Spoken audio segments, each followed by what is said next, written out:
Hello everyone, स्वागत है आपका हमारे यूट्यूब चैनल सिविल पाठशाला में। तो आज का जो हमारा चैप्टर नंबर सेकंड डिस्कस करेंगे बेसिक सर्वेइंग का, जो कि हमारा है चेन सर्वेइंग या फिर जिसे आप लीनियर मेजरमेंट के नाम से भी कहते हैं। तो इस चैप्टर को डिस्कस करने से पहले मैं आपको इस चैप्टर के दिखा देता हूँ कि कितने नंबर का क्वेश्चन आपके आपके पॉलिटेक्निक एग्जाम में पूछा जाता है। तो आप देख सकते हैं कि मेरे पास 2024 एंड मेरे पास 2023 का क्वेश्चन पेपर है। तो मैं आपको इसमें से दिखाता हूँ कि कितने नंबर के क्वेश्चन आपसे पूछे गए हैं इस चैप्टर से। तो आपको जो इस चैप्टर से सेक्शन ए से आपको टोटल पूछा गया 6 नंबर का क्वेश्चन है। मैं आपको दिखाता हूँ कौन कौन से हैं। आपका टाइप्स ऑफ रेंजिंग आपका पहला क्वेश्चन हो गया 1 नंबर का। आपका लेंथ ऑफ गंटर चेन दूसरा। आपका क्रॉस स्टाफ तीसरा। आपका लेंथ ऑफ रेवेन्यू चेन चौथा। आपका जो 20 मीटर चेन में कितने लिंक होते हैं आपका पांचवा। और आपका लेंथ ऑफ रेंजिंग रॉड कितनी है आपका 6 क्वेश्चन। आपके सेक्शन ए में ही मतलब 12 में से 6 क्वेश्चन आपके इस चैप्टर से पूछे गए हैं, आपका जो चेन सर्वेइंग है। अब आपका सेक्शन बी में आप देखिए, तो सेक्शन बी में आपके टोटल 12 नंबर के क्वेश्चन पूछे गए हैं इस चैप्टर से। पहला तो आपका define ranging and explain indirect ranging, ये आपका 6 नंबर का क्वेश्चन बन गया। और जो आपका दूसरा क्वेश्चन बनता है, यहाँ से एक न्यूमेरिकल बनता ही बनता है, जिसमें आपको लेंथ दी होगी किसी चेन की, हमें उसकी करेक्ट लेंथ बतानी है चेन की कितनी है। तो ये भी आपके 2 क्वेश्चन बन गए हैं यहाँ से 12 नंबर के। और जो आपके सेक्शन सी है, वहां पे आपका 14 नंबर के 2 क्वेश्चन बनेंगे। आपके यहाँ पे 14 नंबर के जो 2 क्वेश्चन है, वो पहला ये है explain different type of tape, ये आपका 7 नंबर का है।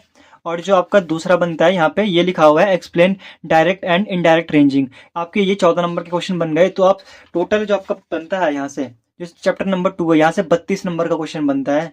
ये चैप्टर ना बहुत ज्यादा इंपॉर्टेंट है आपका, क्योंकि यहाँ से 32 नंबर का क्वेश्चन आपके 2023 में बने हुए हैं। अगर हम 2024 की बात करें, आपका जो 2024 का क्वेश्चन पेपर है ना बेसिक सर्वेइंग का, मैंने इसे यूट्यूब पे भी अपलोड किया था शॉर्ट्स के फॉर्म में। आप देख सकते हैं कि इसमें जो सेक्शन ए है, इसमें तो पहला क्वेश्चन ही पूछा गया आपका चेन सर्वे से है कि कौन सी टाइप की रेंजिंग करते हैं। जो आपका सेकंड क्वेश्चन इससे पूछा गया है, वो आपका पूछा गया है कि वेल्ड कंडीशन ट्राइंगल की क्या कंडीशन होती है, कि मिनिमम एंगल और मैक्सिमम एंगल कितना होना चाहिए। आपके सेक्शन ए से तो सिर्फ 2 क्वेश्चन पूछे गए हैं इसमें। लेकिन जो आपका सेक्शन बी है, सेक्शन बी में आपके 12 नंबर के क्वेश्चन पूछे गए हैं। 12 नंबर के क्वेश्चन कौन कौन से पूछे गए हैं? Explain various types of chain, आपकी चेन सर्वे में कौन से चेन होती है, वह कितने टाइप्स की होती है, उनको डिस्कस करना है यहाँ पे। और जो आपका वेरियस ऑब्स्टिकल है आपकी चेनिंग के टाइम में, उनके बारे में बताना है। तो आपका ये 6 नंबर के क्वेश्चन है ना आपके 2 क्वेश्चन, तो आपके सेक्शन बी से तो आपके 12 नंबर के हो गए। लेकिन जो आपके सेक्शन सी है, वहां से आपके 21 नंबर के क्वेश्चन बने हैं, 3 क्वेश्चन। मैं आपको दिखाता हूँ। जो आपका क्वेश्चन नंबर 20 है डिफाइंड रेंजिंग, उसमें 7 नंबर का तो पहला क्वेश्चन हो गया आपका। जो यहाँ से आपका जो आपका सेकंड क्वेश्चन बना है explain various method of चेनिंग in sloppy ground, आपका ये दूसरा क्वेश्चन बन गया। और जो आपका तीसरा क्वेश्चन बन गया, मैंने आपको कहा था ना इससे पहले कि एक चेन वाला क्वेश्चन आता ही आता है, जिसमें उसकी इनकरेक्ट लेंथ दी होती है पहले, फिर हमें करेक्ट लेंथ फाइंड करनी होती है। तो इसमें आपके टोटल सेक्शन सी में 21 नंबर के क्वेश्चन बनते हैं। अगर हम इनका टोटल करें तो इनका आपका आता है 35 नंबर का, यानी कि आपका 2023 में था, उसमें आपके पूछे गए थे 32 नंबर के क्वेश्चन से, सेक्शन 32 नंबर के क्वेश्चन पूछे गए थे इस चैप्टर से। और जो आपके 2024 का पेपर है, उसमें आपके इस चैप्टर से टोटल आपके 35 नंबर के क्वेश्चन पूछे गए थे। इसलिए मैं आपको कह रहा हूँ कि ये चैप्टर बहुत ही इंपॉर्टेंट है। प्लीज आप इसे ढंग से पढ़िए एंड आप अपने पेन और कॉपी लेके जो जो मैं आपको पढ़ाऊंगा ना, उस सबको आप नोट कीजिए। तो शुरू करते हैं अपने टॉपिक से, जो कि हमारा है चेन सर्वेइंग। अब यहाँ पे चेन सर्वेइंग होता है क्या है? ऐसा सर्वे जिसे हम चेन या फिर टेप की हेल्प से करते हैं, वही आपका चेन सर्वे कहलाता है। आपको पता होगा कि सर्वे क्या होता है। सर्वे में आपको बार बार नहीं पढ़ाऊंगा, क्योंकि सर्वे अगर आपने नहीं पढ़ा हुआ है तो आप पुरानी इंट्रोडक्शन वाली वीडियो आप देख सकते हैं, वहां पे मैंने बताया हुआ है कि सर्वे होता क्या है, हम किस किस टाइप के सर्वे करते हैं। तो इस वीडियो में हम पढ़ेंगे कि सर्वे, हम चेन सर्वे कैसे कैसे करते हैं। इसमें हम चेन सर्वे जो होगा ना हमारा लीनियर, मतलब आपके ग्राउंड में होगा सारा काम, आपका कोई भी इसमें एंगल मेजर वगैरह नहीं करना होगा। आपका सिंपल सा इसमें चेन या फिर टेप की हेल्प से जब हम सर्वे करेंगे ना, वही हम इस चैप्टर में डिस्कस करेंगे। तो यहाँ पे लिखा हुआ है distance is measured using a chain और tape and this survey is suitable for survey of small extent on open ground and to take simple details.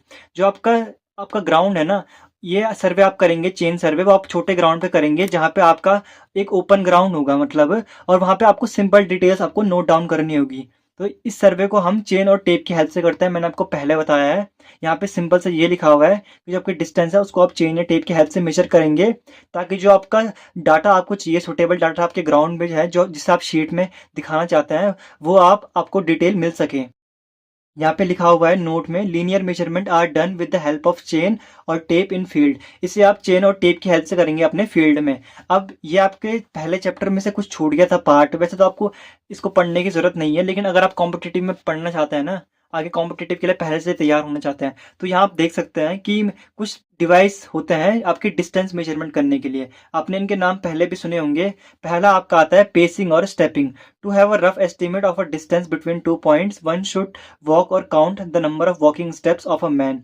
The walking step of a man is considered between 75 to 80 centimetre और 2.5 feet. आपका जो पहला method है distance measure करने का, वो तो आपका ये है कि आप अपने कदम गिनिए। पेसिंग मतलब पेसिंग और स्टेपिंग सेम। आपका ये कि आप अपने कदम गिनिए कि आपके कितने कदम चले हैं एक पॉइंट से दूसरे पॉइंट तक, और उन कदम की हेल्प से, जो अपने कदम चले हैं ना, उनकी हेल्प से या फिर उन स्टेप्स की हेल्प से आप एक रफ आइडिया लगा सकते हैं कि आपने कितने डिस्टेंस कवर करी है। जो आपका एक वॉकिंग स्टेप होता है ना एक आदमी का, वो कंसीडर किया जाता है 75 टू 80 सेंटीमीटर और 2.5 फीट, उसके बीच ही इसे कवर किया जाता है। और जब का दूसरा इंस्ट्रूमेंट आता है पैसोमीटर। पैसोमीटर आपका क्या होता है? Instrument shape like a stop watch. और ये आपका जो इंस्ट्रूमेंट है ना, ये आपका स्टॉप वॉच की तरह होता है। इसे आप अपने पॉकेट में कैरी कर सकते हैं और आपने आपके टांग पे भी इसे आप अटैच कर सकते हैं। ये आपके नंबर ऑफ पेसेस जो होता है ना, आपके नंबर ऑफ स्टेप्स, उनको ऑटोमेटिकली काउंट करता है। ये आपके जो आपके बड़े बड़े सर्वे होते हैं ना, वहाँ पे आप इसका इसका यूज करके रफ आइडिया निकाल सकते हैं, फिर रफ एस्टिमेट निकाल सकते हैं कि 2 पॉइंट की डिस्टेंस कितनी है। आपका पेडोमीटर हो गया। पेडोमीटर आपका एक एडवांस डिवाइस हो गया जो आपका पैसोमीटर की तरह होता है, लेकिन इसमें आप लेंथ ऑफ पेस को, जो आपकी कदम चलने की आपकी लेंथ है ना, उसको आप एडजस्ट कर सकते हैं जो उसे कैरी कर रहा है। ये आपका टोटल डिस्टेंस जितना आपने कवर किया है ना, टोटल डिस्टेंस 2 पॉइंट के बीच आपने कितने पेस कवर किए हैं, ये उसकी डिस्टेंस बता देगा कि आपने 2 पॉइंट के बीच अगर नंबर ऑफ पेसेस आपने अगर कवर करे ना, तो उससे आप ये आपकी डिस्टेंस बता देगा कि कितने डिस्टेंस 1 पॉइंट के बीच। आपका चौथा आता है आपका odometer. It is a wheel lifted with a fork. ये आपका एक पहिए की तरह एक शेप का होता है और इसमें एक हैंडल होता है। The wheel is graduated and show a distance पर रेवोल्यूशन। ये जब एक डिस्टेंस कवर करता है ना, जब एक रेवोल्यूशन करने के बाद उसे ये काउंट करता है। और ये आपका इस पे आपका एक डायल होता है ना, जो रिकॉर्ड करता है कि नंबर ऑफ रेवोल्यूशन कितने हैं। मतलब जैसे आपका टायर है ना, वो अगर एक बार पूरा अपने स्टार्टिंग से एंडिंग पॉइंट पर आ गया, तो उसका एक रेवोल्यूशन पूरा हो गया ना, तो उससे एक स्टेप या फिर एक पॉइंट गिनेगा। उससे ही वो डिस्टेंस का आपको एग्जैक्ट बता सकेगा कि कितने डिस्टेंस आपने एक पॉइंट से दूसरे पॉइंट तक कवर करी है। आपका स्पीडोमीटर हो गया सेम। ये आपका स्पीडोमीटर आपके व्हीकल्स में लगा होता है, ऑटोमोबाइल्स में लगा होता है डिस्टेंस मेजर करने के लिए। आपको इन सबको इतनी डिटेल में पढ़ने की जरूरत नहीं है, लेकिन जो आपका चेनिंग आता है, चेनिंग आपका डिटेल में पढ़ने की जरूरत है, क्योंकि चेनिंग के बारे में अगर हम पढ़ें तो ये एक टर्म है which is use to denote measuring the distance either with the help of chain और टेप। जो आपका चेनिंग होता है ना, आपसे डेफिनेशन में पूछ सकता है। ये आपसे 2 क्वेश्चन पूछेगा 5 नंबर में, या फिर ये क्वेश्चन कंबाइन करके दे सकता है कि सर्वे क्या होता है और चेन सर्वेइंग क्या होता है, चेनिंग क्या होता है। तो चेनिंग आपका क्या होता है? ये एक टर्म है जो डिनोट करता है मेजरिंग डिस्टेंस को with either with the help of chain और टेप। जो आप चेनिंग होता है ना, उसे आप या तो टेप या फिर आपकी चेन की हेल्प से आप मेजर करते हैं, उसे ही आप चेनिंग कहते हैं। और ये मोस्ट एक्यूरेट मेथड होता है डिस्टेंस मेजरमेंट करने के लिए। अब इसमें आपके कुछ इंपॉर्टेंट टर्म्स आते हैं, जैसे कि आपका मेन स्टेशन क्या होता है, मेन सर्वे लाइन क्या होता है, आपका बेस लाइन क्या होता है, ऑफसेट क्या होता है। इन सबको हम यहाँ पर डिस्कस करेंगे, क्योंकि ये आपके प्रैक्टिकल में बहुत ही इंपॉर्टेंट रोल है इन सबका। तो देखिए, जो आपका मेन स्टेशन है, मैं आपको डायग्राम की हेल्प से साथ साथ में इसको समझाऊंगा कि आपका मेन स्टेशन क्या होता है। जैसे कि आप यहाँ पर देख सकते हैं कि it is one of the primary points established during a survey. It's basically a fixed reference point on the ground. ये आपके जो सर्वे करते हैं ना, जब आप ग्राउंड को डिवाइड करते हैं या फिर आप ग्राउंड को सर्वे परफॉर्म करता है ग्राउंड में, तो उसमें आप कुछ मेन पॉइंट्स देते हैं कि मतलब ये आपके फिक्स्ड पॉइंट्स होंगे और आपके प्राइमरी पॉइंट्स होंगे। आपके शुरुआत के जो मेन और फिक्स्ड पॉइंट्स होंगे ना, वही आपके मेन स्टेशन कहलाते हैं। अब आपका यहाँ पे लिखा हुआ है, जो सेकंड लिखा हुआ है कि मेन सर्वे लाइन क्या होती है, तो मैं आपको बता दूं कि the line joining to survey station is called main survey line. जैसे कि आपके ए से बी को जोड़ने वाली जो लाइन होगी ना, वो आपकी क्या होगी, वो आपकी मेन सर्वे लाइन होगी। जो आपकी बी से सी को जोड़ेगी, वो भी आपकी सेम आपकी मेन सर्वे लाइन होगी। जितने भी आपके मेन स्टेशन को आपस में जोड़ने का काम करेगी ना, वो आपकी मेन सर्वे लाइन ही करेगी सारा काम। तो आपने देखा कि जो आपके मेन स्टेशन कौन कौन से होते हैं। आपके जो मेन पॉइंट्स होते हैं ना, आपके जो प्राइमरी पॉइंट्स होते हैं आपके ग्राउंड पे, जब आप सर्वे परफॉर्म करते हैं, उन्हें ही आप मेन स्टेशन कहते हैं। जैसे यहाँ पे आपके मेन पॉइंट्स कौन से हैं, A B C D E F. और जो आपकी मेन सर्वे लाइन होती है वो इन सब पॉइंट्स को ज्वाइंट करती है। जो आपके मेन स्टेशन होते हैं ना, जो आपके मेन पॉइंट्स होते हैं, प्राइमरी मेन पॉइंट्स होते हैं, जो उन्हें जो ज्वाइन करने का काम करती है वो आपका मेन सर्वे लाइन करती है।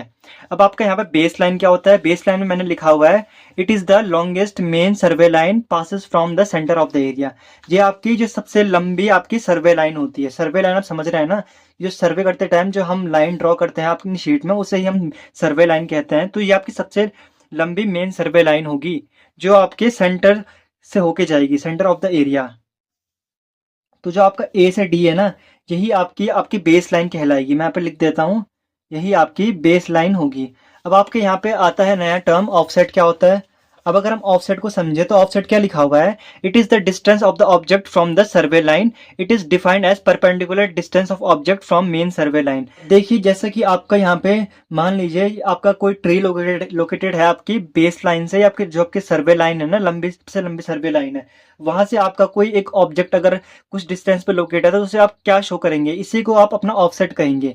यही जो होगा वो आपका ऑफसेट होगा। ऑफसेट मतलब क्या कहा मैंने कि it is defined as perpendicular distance of object from survey line. जो आपकी परपेंडिकुलर डिस्टेंस होगी ना आपकी सर्वे लाइन से, या तो वो यहाँ पे भी हो सकता है, या तो आपका वो ऑफसेट यहाँ पे भी हो सकता है आपका ऑफसेट।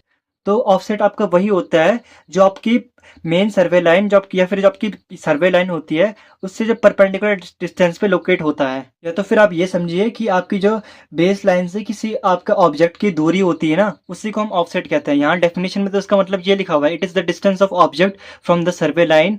मतलब यहाँ पे क्या लिखा हुआ है कि इसे दूरी कहते हैं ऑफसेट को। किसी सर्वे लाइन से किसी ऑब्जेक्ट की जो दूरी होती है उससे को हम ऑफसेट कहते हैं। लेकिन आप हमारे जो अगर हम लैंग्वेज में आपको बताएं तो आपका ये ट्री आपका एक ऑफसेट है, क्योंकि ये आपकी मेन सर्वे लाइन से कुछ दूरी पे लोकेटेड है ना, तो इसे हम ऑफसेट कहेंगे। ठीक है, आपको इतना ज़्यादा इसको समझने की जरूरत नहीं है। आपके टीचर्स आपको यही कहेंगे कि जो आपका ऑब्जेक्ट होता है ना किसी दूरी पे होता है, तो उस डिस्टेंस को हम ऑफसेट कहते हैं। या तो आप ऐसे समझिए, या तो फिर आपका ऑब्जेक्ट है उसे आप एक ऑफसेट की तरह समझिए। ठीक है, आपको डायग्राम दिख रहा होगा साथ में। अब आपका आता है इसमें टाई स्टेशन। टाई स्टेशन क्या होता है? टाई स्टेशन आपका सब्सिडरी स्टेशन यहाँ पे लिखा हुआ है। Tie station is the station on the main survey line. जो आपकी मेन सर्वे लाइन है आपकी, उसके ऊपर एक स्टेशन होता है joining two main station. Tie station का मतलब यहाँ पे क्या है? जैसे कि आपका यहाँ पे कोई पॉइंट है ना, अब आपका यहाँ पे मान लीजिए आपका यहाँ पे आता है एक पी पॉइंट। अब जो आपका पी पॉइंट है वो क्या कर रहा है? वो आपका ए से पी, और जबकि दोनों पॉइंट्स है ना आपके, मैं आपको यहाँ पे क्लियर दिखाता हूँ। जो आपके यहाँ पे दो पॉइंट्स है ना ए और डी, उनको जोड़ने का काम कर रहा है। दो स्टेशन को जोड़ने का जो काम करता है वो आपका कौन सा करता है? टाई स्टेशन उसे कहते हैं। टाई स्टेशन यहाँ पे हमारा क्या है? जो हमारा पी है ना, वो ए से डी को आपस में जोड़ने का काम कर रहा है। आपकी जो चेन सर्वे आप परफॉर्म करेंगे, आपकी इतनी लंबी चेन तो नहीं होगी कि आप दोनों पॉइंट्स को सेम लेंथ में मेजर कर सके। आपको चेन की लेंथ को मल्टीपल टाइम्स आपको कैलकुलेट करना होगा ना, कि आपका माने बी से यहाँ तक आपका पहला एक पॉइंट होगा, फिर आपका यहाँ पे कोई पॉइंट होगा, तो सेम आपका जो पी है वो आपका एक टाई स्टेशन का काम करता है, जो दो मेन स्टेशन को जोड़ने का काम करता है। यहाँ पे डेफिनेशन का मतलब वही लिखा हुआ है। अब टाई लाइन क्या होती है आपकी? A chain line joining to tie station is called as tie line. अब टाई स्टेशन मैंने आपको बता दिया जो मेन स्टेशन को जोड़ने का काम करती है। मान लीजिए यहाँ पे भी आपका एक टाई स्टेशन है आपका क्यू। अब जो इन दोनों को जोड़ने का काम करेगी वही आपकी टाई लाइन कहलाएगी। आपकी जो दो टाई स्टेशन को जोड़ने का काम करेगा वही आपकी टाई लाइन कहलाएगी। पहले आपने समझिया कि आपका टाई स्टेशन क्या होता है? टाई स्टेशन आपका जो दो मेन पॉइंट्स को बीच में जो स्टेशन होता है, जो उनको आपस में जोड़ने का काम करता है, वो आपका टाई स्टेशन होता है। अब जो दो टाई स्टेशन को जोड़ने का काम करता है उसे ही हम टाई लाइन कहते हैं। आपको सिर्फ इन्हीं मेन पॉइंट्स को याद रखने की जरूरत है। इनके अलावा आपके बुक में और भी डिटेल दे रखी है, लेकिन आपको उनको नहीं पढ़ना है। ठीक है, तो आपका यहाँ पे हो गया खत्म। अब आपका चेनेज एक नया टर्म है आपका। ये क्या है आपका? It is the distance measured along the main survey line in the direction of progress of work.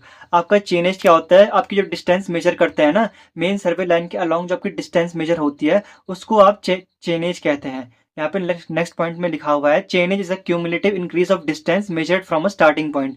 जैसे कि आपकी कोई चेन है ना, समझे आपने ए पॉइंट से आपने बी पॉइंट तक मेजर किया। अब आप बी से सी आपको करना है, क्योंकि आपके जो सर्वे है वो अभी कंप्लीट नहीं हुआ, तो इसी को हम चेनेज कहेंगे। ये आपका क्यूमुलेटिव इंक्रीज ऑफ डिस्टेंस होता है। क्यूमुलेटिव मतलब कंटिन्यू आपका इंक्रीज होते जा रहा है इसमें डिस्टेंस। जैसे आपका ए से बी आपका 1 मीटर है, फिर आपका बी से सी आपका अगर 1 मीटर है, तो आपका ये कंटिन्यू इंक्रीज हो रहा है, आगे जाके ये इंक्रीज होते जा रहा है। जो आपका ए से बी है और बी से सी है ना, आपकी डिस्टेंस इसमें इंक्रीज होते जा रही है, तो इसी को आप चेनेज कहेंगे। और आपका जो चेनेज होता है वो आपका स्टार्टिंग पॉइंट से शुरू होता है, जहाँ से आपका सर्वे कंटिन्यू होता है। यहाँ पे जो मैंने डायग्राम नहीं बनाया हुआ है वही मैंने आपको यहाँ पे समझाया हुआ है, उसी डायग्राम को आप यहाँ पे बनाएंगे अपने नोट्स में। तो हम अब करते हैं आपका नेक्स्ट जो आपका टॉपिक है वो आपका वेल कंडीशन ट्राइंगल। मैंने आपको कहा था ना कि वेल कंडीशन ट्राइंगल से एक क्वेश्चन पूछा गया था सेक्शन ए में कि मिनिमम एंगल कितना होना चाहिए और मैक्सिमम एंगल कितना होना चाहिए। तो वही यहाँ पे आपको समझाया है यहाँ पे कि आपका जो चेन सर्वे होता है ना, always the selection of main survey station is done in such a way that they form well condition triangle. जो आपका मेन स्टेशन का आपका जो सिलेक्शन होता है ना मेन सर्वे स्टेशन का, वो इस तरीके से होता है कि वो आपकी वेल कंडीशन ट्राइंगल को फॉर्म करे। आपको पता है जो आपका एरिया होगा उसे आप ट्राइंगल्स के फॉर्म में आपको तोड़ देंगे, तो जो आपका मेन स्टेशन होंगे ना वो आपके ऐसे सिलेक्ट किए जाएंगे जो आपके वेल कंडीशन ट्राइंगल को फॉर्म करेंगे। वेल कंडीशन ट्राइंगल क्या है आपका, यहाँ पे नोट में लिखा हुआ है कि well condition triangle is for well condition triangle the angle between two survey line must be between 30 to 120। आपसे यहाँ से एक नंबर का क्वेश्चन पूछा गया है 2023 में, आपसे 2025 में भी चांसेस तो हैं, मुझे इतना कंफर्म नहीं कि ये क्वेश्चन आएगा कि नहीं आएगा, लेकिन आपको इसको ध्यान रखना है कि जो आपके वेल कंडीशन ट्राइंगल है ना उसके लिए जो रिक्वायरमेंट है वो आपकी क्या रहेगी, जो आपके दो सर्वे लाइन के बीच आपका जो एंगल रहेगा ना वो आपका 30 से 120 डिग्री के बीच रहेगा।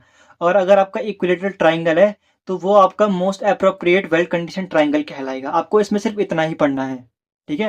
अब आपका आता है equipment used in chain surveying. आपके यहाँ से बहुत इंपॉर्टेंट क्वेश्चन पूछा गया है, आपके यहाँ से 7 नंबर का या फिर आपको 6 नंबर का क्वेश्चन पूछा ही गया है कि इक्विपमेंट कौन से होते हैं जो आप सर्वे मेजरिंग चेन सर्वे लाइन या फिर जो आपका चेन सर्वे में इस्तेमाल होते हैं। तो आपके मेजर आपको ऐसा लिखना है कि जो आपके इक्विपमेंट है पहले वो आपकी सर्वे लाइन को मेजर करने के लिए कौन कौन से होते हैं।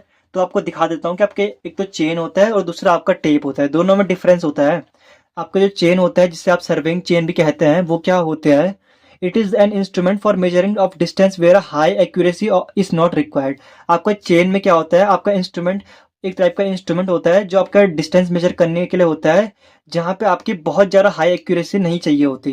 जो आपकी चेन है ना, आपको पता होगा कि चेन आपका एक मेटल से ही बना हुआ होगा, तो जब उसके अंदर श्रिंकेज आती है, श्रिंकेज मतलब टेम्परेचर की वजह से वेरिएशन आती है, तो या तो एक्सपैंड होती है फैलती है या तो वो सिकुड़ जाती है। तो वहाँ पे चेन का इस्तेमाल होता है जहाँ पे बहुत ज़्यादा एक्यूरेसी का काम आपको रिक्वायर्ड नहीं होता है। आपने देखा होगा कि अब तो टेप भी जो आपके देखते होंगे ना सर्वेयर जो आपके करते हैं वो चेन का इस्तेमाल बहुत कम करते हैं, क्योंकि अब हर जगह हाई एक्यूरेसी का काम चाहिए होता है, तो वो चेन का इस्तेमाल बहुत कम करता है, वो टेप का इस्तेमाल करते हैं। आपने ज़्यादातर देखा होगा एक तो आपका टेप आता है जो कॉटन या फिर जो आपका क्लोथ टाइप का टेप होता है, और एक आपका स्टील टाइप का टेप होता है, तो वही आपके टेप इस्तेमाल होते हैं। लेकिन अभी भी चेन को लोग इस्तेमाल करते हैं। A chain is made of large links of galvanised mild steel. आपसे क्वेश्चन पूछ सकता है कि आपका चेन किससे बना हुआ होता है, तो किससे बना होता है, गैल्वेनाइज्ड माइल्ड स्टील और ब्रास हैंडल होते हैं उसके उसके दोनों साइड जो आपके होते हैं ना वो ब्रास हैंडल प्रोवाइड किए जाते हैं। अब आप देख लीजिए कि ये तो आपका दोनों दोनों तरीके से आपका दोनों साइड से आपका हैंडल है।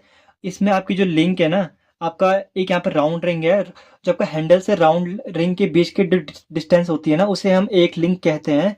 आपको डायग्राम से समझ आ रहा होगा। और जब का एक राउंड लिंक से दूसरे राउंड लिंक के बीच जो डिस्टेंस होते हैं ना उसे भी आप एक लिंक कहते हैं। मतलब आपकी जो लिंक होगी ना, कितने लिंक होते हैं, इसे हम लिंक्स में आपको बताते हैं कि इसमें कितने लिंक होंगे, और उस लिंक की हमें कुछ दी होती है मेजरमेंट की। एक लिंक में आपकी 20 सेंटीमीटर या फिर 30 सेंटीमीटर डिस्टेंस होती है, तो आपको ऐसे ही इसको कवर करना है। आप इसका सिर्फ नॉर्मल डायग्राम देख सकते हैं, आपको इतना पढ़ने की जरूरत नहीं है, बट पेपर में डायग्राम के लिए आप लिख देना है, डायग्राम के लिए आप बना देना है कि आपका कैसा होता है डायग्राम इसका। The chain length is the distance from outside of one handle to the outside of other handle.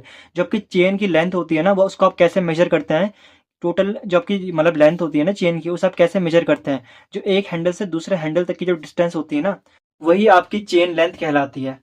अब डिफरेंट टाइप की आपकी सर्व चेन होती है, सर्वेइंग चेन आपकी डिफरेंट टाइप की होती है, जिसमें आपका पहला आता है मेट्रिक चेन।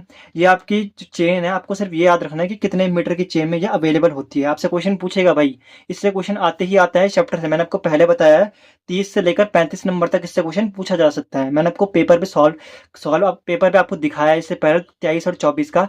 25 का क्वेश्चन पेपर मेरे को जो अभी मेरे को कुछ आइडिया नहीं कि किस टाइप से बनेगा, लेकिन इनके ही बेसिस पे बनेगा। और 2022 का जो पेपर था ना मैंने आपको दिखाया नहीं है, लेकिन उससे 25 से 30 नंबर का क्वेश्चन बना है, इतना मैंने देखा है उससे, ठीक है। तो जो आपका मेट्रिक चेन है वो आपके कितने चेन लेंथ में अवेलेबल है, 5 मीटर की चेन लेंथ में अवेलेबल, 10 मीटर की भी होती है, 20 और 30 मीटर की भी होती है। अब आपसे ये नहीं पूछेगा कि एक लिंक में कितने सेंटीमीटर होते हैं। डायरेक्ट आपको याद रखना है कि मेट्रिक चेन की जो 1 मीटर चेन होती है उसमें कितने लिंक होते हैं, या फिर 5 लिंक अगर किसी मेट्रिक चेन में है तो वो कितने मीटर की होगी। ऐसा आपसे क्वेश्चन घुमा के पूछ सकता है। तो आपको याद रखना है कि अगर आपकी 1 मीटर की चेन है उसमें 5 लिंक होंगे। अगर आपके 5 है तो आप उससे 5 से मल्टीप्लाई कर दीजिए 5 को, तो आपके 25 लिंक होंगे। अगर आपके 10 मीटर है तो मतलब इसका डबल है ना, तो आप जो आपकी 25 लिंक है आपकी उसमें भी डबल हो जाएगी। 5 से अगर 10 मीटर की लिंक, 10 मीटर की लेंथ पूछी है तो आपका जो लिंक होंगे ना वो भी डबल हो जाएंगे। अगर 10 से 20 मीटर की पूछ है तो मतलब उसका भी डबल हुआ है, 50 लिंक है, तो यहाँ पे 20 मीटर की लेंथ में आपके 100 लिंक्स होंगे। आपको बस इनको याद रखना है। आपने अगर 1 मीटर की चेन का पता किया है तो उसमें 5 लिंक हैं, तो आपको आगे के पे आप निकाल सकते हैं कि 5 मीटर में कितने होंगे। 5 मीटर में आप 5 का मल्टीप्लाई कर दीजिए। अगर आपको 10 मीटर का पूछा है मतलब 5 का डबल 10 होता है, तो आप 25 का यहाँ पर डबल करेंगे इंटू 2 से, तो 50 लिंक होगा। अगर आप 10 मीटर का डबल करेंगे 20 मीटर, तो आपके लिंक भी डबल होती रहेंगे। ठीक है, आपको बस इतना याद रखना है कि अगर आपकी 1 मीटर की चेन है तो उसमें 5 लिंक होंगे, 5 मीटर की चेन में 25 होंगे, 10 मीटर की चेन में आपके 50 लिंक, और 20 मीटर की चेन में आपके 100 लिंक। 30 मीटर की चेन जनरली नहीं पूछता है आपसे। आप अपने किसी भी तरीके से आप इसको याद रखिए, लेकिन आपको 1 मीटर की चेन का तो पता होना ही चाहिए कि उसमें कितने लिंक होते हैं। आपकी जो दूसरी लिंक आती है वो आपकी गंटर चेन होती है, या फिर जिसे आप सर्वेयर चेन के नाम से भी कहते हैं। आपको इनके जो दूसरे नाम होते हैं ना उनको भी याद रखना है। तो जो आपकी लेंथ होती है आपकी गंटर चेन या फिर सर्वेयर चेन की, वो कितनी होती है 66 फीट लॉन्ग, 66 फीट की वो आपकी चेन होती है। उसमें नंबर ऑफ लिंक कितने होते हैं 100। आपको इस डेटा को वैसे याद करने की जरूरत नहीं है, ये तो हमारे कॉम्पिटिटिव के लिए बताया गया है। आपको सीधे इतना याद रखना है कि उसकी लेंथ कितनी होती है 66 फीट, और आपके नंबर ऑफ लिंक्स कितने होते हैं आपके 100 होते हैं। तो अगर आपको पूछा जाता है कि एक लिंक में आपके कितने फिट होते हैं, तो आप यहाँ से डिवाइड करके आप उसका आंसर निकाल सकते हैं कि 0.66 फीट होती है, उसमें आपके एक लिंक होते हैं। आपके जो इंजीनियर चेन आती है आपकी थर्ड टाइप, ये आपके 100 फीट होती है लॉन्ग, और इसमें 100 व एक चेन में आपके 100 लिंक होते हैं। मतलब एक एक फीट में आपके एक लिंक होंगे। यहाँ पे लिखा हुआ भी है कि thus each link is 1 feet long. आपका यहाँ पे लिखा हुआ है ना कि this chain is 100 feet long and one chain has 100 link. मतलब जो आपका एक फीट होगा उसमें आपका एक लिंक होगा। सीधी सी बात ये है आपकी। अब आपकी चौथा टाइप है revenue chain. This chain is use to measure boundaries of agriculture field to measure the crop area. ये आपके एग्रीकल्चर फील्ड में आपका इस्तेमाल होती है ताकि आपका जो क्रॉप एरिया है उसको आप मेजर कर सकें। ऑल्सो यूज इन कैडेस्ट्रियल सर्वे। कैडेस्ट्रियल सर्वे आपको पहले मैंने पढ़ाया था इंट्रोडक्शन में। मैं आपको अभी भी कह रहा हूँ कि अगर आपने नहीं पढ़ा है तो आप पहले आप इसको पढ़िए। भी अगर आपने कैडेस्ट्रियल सर्वे नहीं पढ़ा हुआ तो मैं आपको बता देता हूँ कैडेस्ट्रियल सर्वे क्या होता है। जो इसमें आप लैंड की बाउंड्रीज वगैरह आप मार्क करते हैं ना किसी स्टेट की या फिर किसी शहर की, उसमें उसको आप कैडेस्ट्रियल सर्वे कहते हैं। लेकिन मैं आपको पहले बता रहा हूँ, आपको पहले जाके वो वीडियो पढ़िए, वो आपके बहुत ही इंपॉर्टेंट है, इंट्रोडक्शन वीडियो। इसमें आपकी जो चेन की लेंथ है वो आपकी 33 फीट लॉन्ग होती है, और उसमें आपके 16 लिंक्स होते हैं। आपको सिर्फ डेटा याद रखने की जरूरत है कि कितने फीट में आपके कितने लिंक्स होते हैं। ठीक है, यही क्वेश्चन पूछेगा। अब आपका टेप आपका दूसरा आता है। इसमें आपके जिस यहाँ पे लिखा हुआ है ना कि कौन से इक्विपमेंट होते हैं सर्वे लाइन को मेजर करने के लिए, तो आपका दूसरा इसमें आता है टेप। देखो आपका ये चैप्टर थोड़ा बड़ा है, इसलिए मैं आपको इसके या तो 2 या 3 पार्ट इन आपका ये पूरा चैप्टर कवर होगा। लेकिन आपका ये बड़ा भी इसीलिए है क्योंकि इसमें बहुत सारे डिटेल्स और इन्फॉर्मेशन है जहाँ से आपके 35 नंबर का क्वेश्चन ऐसे नहीं पूछा गया है। आपका जितना भी मैं आपको पढ़ा रहा हूँ ना, इससे आपका 35 नंबर का क्वेश्चन पूछा गया है। तो जो मैं आपको पढ़ा रहा हूँ प्लीज़ आप उसे नोट डाउन करिए और आप उसे रिवाइज करिए। आपके जो थर्ड सेमेस्टर के लेक्चर है ना वो आपके बीएमसी के तो ऑलरेडी अपलोड हो चुके हैं, लेकिन सर्वेइंग की मैं पूरी कोशिश करूंगा कि आपके मिड टर्म तक आपका आधा सिलेबस कवर हो जाए और आपके फाइनल सेमेस्टर एग्जाम तक आपका पूरा सिलेबस कवर हो जाए विद न्यूमेरिकल्स। आपका जो आता है आपका टेप। टेप में आपका कौन सा पहला टाइप है आपका क्लॉथ और लिनन टेप। लिनन आपका एक मटेरियल होता है। It is made up of closely woven linen and synthetic material which is varnished to resist moisture. आपका जो लिनन होता है ना उससे बुना जाता है और सिंथेटिक मटेरियल के साथ उसे कंबाइन किया जाता है ताकि वो आपका मॉइस्चर से आपको प्रिवेंट कर सके। आपका जो मॉइस्चर होता है ना, अगर वो आपके अगर आप लिनन देखें तो आपका एक सिंथेटिक मटेरियल ही होता है एक टाइप से। ये नेचर में अवेलेबल नहीं होता है। तो इसमें हम इसको हम वार्निश करते हैं। जो आपका टेप होता है ना लिनन टेप, उसके ऊपर हम उसके कोटिंग लगाते हैं ताकि आपका वो मॉइस्चर से आपको वो खराब ना हो टेप। आपको पता है कि क्लोथ अगर मॉइस्चर के कॉन्टैक्ट में ज़्यादा आता है तो वो खराब होता है। This tape does not remain straight during strong winds. अब आपका ये लिनन टेप आपने देखा होगा, जो पुराने टेप्स आते थे ना, कि जब आपने पुराने टेप देखे होंगे ना जो आपके सर्वेयर इस्तेमाल करते थे, आपके सर्वे में परफॉर्म किए जाते थे, वो ऐसे टेप होते थे जो मतलब बहुत ही सॉफ्ट होते थे और डेलिकेट तो नहीं बट सॉफ्ट होते थे बहुत ज़्यादा, जिनको हम आसानी से खींच सकते हैं हम अपने मेजरमेंट के लिए जितना हमको चाहिए, वो इतने स्ट्रांग नहीं होते थे। तो वो स्ट्रांग नहीं होते थे मतलब वो फ्लेक्सिबल होते थे।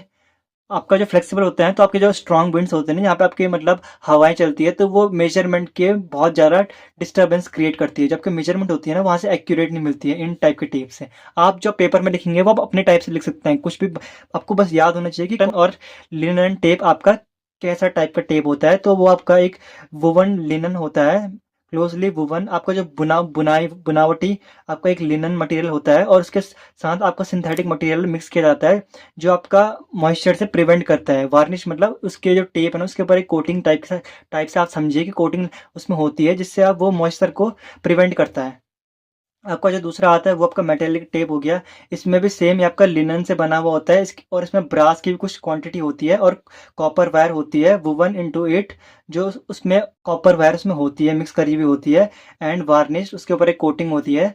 This tape gives better result than comparison to cloth tape because stretching is reduce. जो आपकी मैंने आपको कहा था ना कि स्ट्रॉन्ग बिंड में जो ये आपका बहुत ज़्यादा फ्लेक्सिबल होता है, तो ये आपका मेजरमेंट में इनएक्यूरेट, बहुत ज़्यादा इनएक्यूरेट होता है। लेकिन आपका मेटालिक टेप में ऐसा नहीं है, क्योंकि इसमें स्ट्रेचिंग नहीं होती है, मतलब ये फ्लेक्सिबल नहीं होती है इतना ज़्यादा।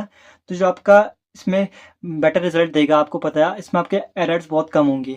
जो आपका स्टील टेप होता है, यहाँ पे लिखा हुआ है it is made up of stainless steel. आपका स्टील टेप है तो आपका जाहिर सी बात है कि वो स्टेनलेस स्टील से ही बना होगा, and is more accurate then metallic tape. जो यहाँ पे आपका तीसरा टाइप है ना मेटालिक टेप, वो इन दोनों से ज़्यादा एक्यूरेट है। अब आपका जो चौथा आता है वो आपका इनवर्ट टेप। उसमें निकल की मात्रा कितनी होती है, निकल का परसेंटेज उसमें 36% है, और स्टील का 64% है। ये जो आपका टेप है ना, ये हाईली एक्यूरेट होता है, बट इसमें आपको बहुत ज़्यादा अटेंशन देना पड़ता है फील्ड में, क्योंकि ये बहुत सॉफ्ट होता है, और ये आसानी से डिफॉर्म हो जाता है, मतलब इसका शेप आसानी से चेंज होता है, या फिर ये मुड़ जाता है आसानी से डिफॉर्मेशन शो करता है। तो इस वीडियो में आपका इतना ही है। इसमें आपको नेक्स्ट पार्ट में आपको प्रिंसिपल बताऊंगा, और आपका जो टाइप्स ऑफ रेंजिंग है उसको मैं आपको कवर करूंगा, ठीक है। तो अगर आपको वीडियो अच्छी लगी हो तो वीडियो को लाइक करें, चैनल को सब्सक्राइब करें, एंड मैं आपको जो भी पेपर दिखा रहा हूँ ना, उसके अकॉर्डिंग मैं आपको आइडिया दे रहा हूँ एस्टिमेट की कितना इससे नंबर का पूछेगा। 25 से 30 नंबर का तो पूछेगा ही पूछेगा इस चैप्टर से। तो प्लीज़ यार इनके नोट्स बनाना, और आप इस वीडियो को शेयर करें, ताकि आप और स्टूडेंट्स भी को भी इससे हेल्प मिल जाए। एंड मिलते हैं हम अपने नेक्स्ट पार्ट में। तब तक के लिए आपने स्टडी करिए, एंड थैंक्स फॉर वॉचिंग।